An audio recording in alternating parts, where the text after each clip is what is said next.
Alors, là, je consacre une série de mes vidéos au désenclavement de l'astrologie. Et donc, je voulais vous parler d'un certain nombre de mes communications en dehors du milieu astrologique, donc pas dans les colloques d'astrologie, mais dans des colloques beaucoup plus généraux, de philosophie médiévale, d'histoire du livre, etc.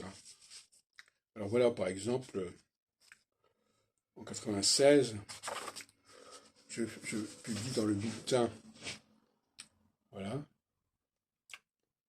le bulletin de philosophie médiévale. En 96 également, dans la revue des études juives. En 94, au congrès des études juives à Jérusalem. Et je fais toute une série d'articles dans la revue française d'histoire du livre dans les années 2011 à 2015. Et puis je voudrais aussi bien sûr rappeler que j'ai été nommé commissaire de l'exposition à la Bibliothèque nationale et que j'avais choisi le thème Astrologie et prophétie, merveille sans image, en 94, à la réserve de la Bibliothèque nationale, qui était encore à Tolbiac à l'époque. Et donc voilà l'appareil iconographique dans la littérature divinatoire française au XVIe siècle.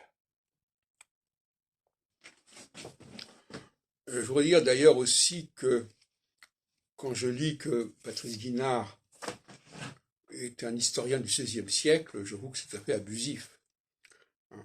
Il n'a pas le profil d'un historien du XVIe siècle. Il a travaillé sur Nostradamus, mais en dehors de Nostradamus, il n'a pas touché à grand-chose concernant le XVIe siècle. Et même, à la limite, il s'est plus intéressé au XVIIe siècle avec Eustache le Noble, dont il a trouvé l'importance dans ma bibliothèque, de toute façon. Mais voilà, donc finalement,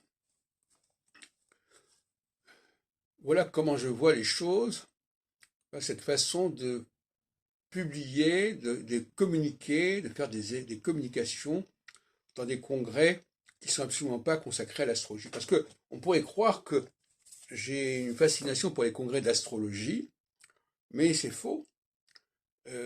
J'ai participé à de nombreux congrès en dehors du champ des astrologues, en tout cas, où il y avait très peu d'astrologues, sinon pas du tout.